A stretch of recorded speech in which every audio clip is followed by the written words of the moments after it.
Let's talk about leverage bits and how they work and how to make them fair for your horse. Leverage bits are known for conflicting signals by climbing the lip, stretching them, and acting on pulling the bridle forward and down over the pole. Here you can see when the reins are taken up and pressure is applied, the mouthpiece rotates in the mouth and the cheek piece is pulled forward.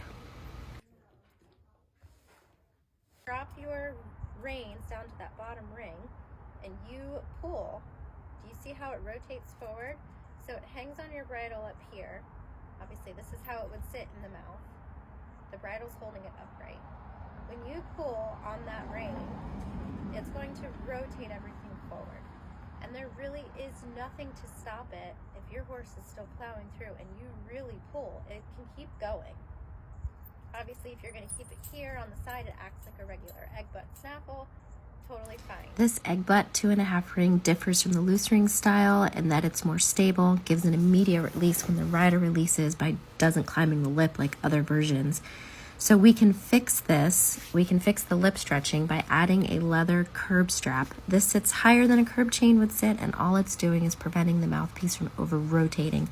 The reason I prefer leather is that it also applies some pressure, and we want it to be smooth and soft, not a point of contention. It just needs to hold the bit stable. So now the issue will come from a rider who never gives and pulls and pulls and pulls more. And this is the main reason I don't hand leverage bits over to just anybody. The responsibility is now on the rider to learn how to ride and learn to teach the horse how to give the pressure so everyone wins. You can see now that the leather strap is in place and it's pretty tight, when I pick up on the reins, the strap keeps the bit from rotating and is an extra pressure point that the horse really respects and listens to, especially at speed. You do want the leather curb strap to be adjusted tight enough that it catches the bit from over rotating, but this is up to your horse and obviously the level of work that you're completing and working on, so that might take a little bit of adjustment.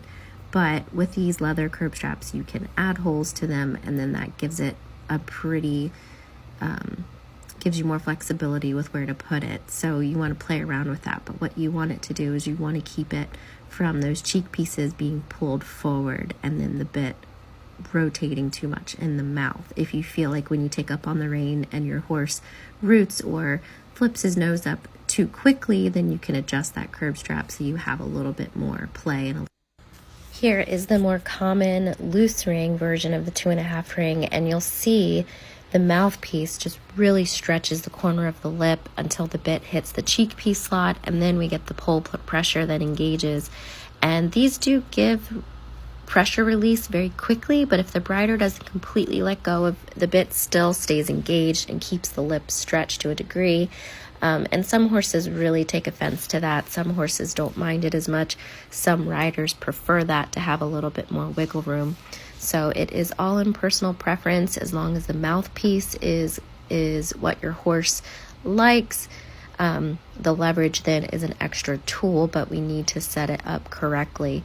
So here, now that the strap is engaged, the horse is already thinking backwards. He's already thinking head up, but he is going to get some release of that pressure. And when you add more speed heading towards a jump or something like that, you now have a little bit more wiggle room, as long as your horse is getting a release afterwards and everything is set up correctly. We just want to be fair and kind to our horses.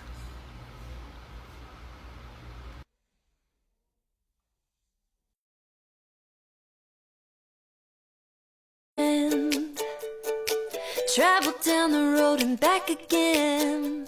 Your heart is true, you're a pal and a confidant.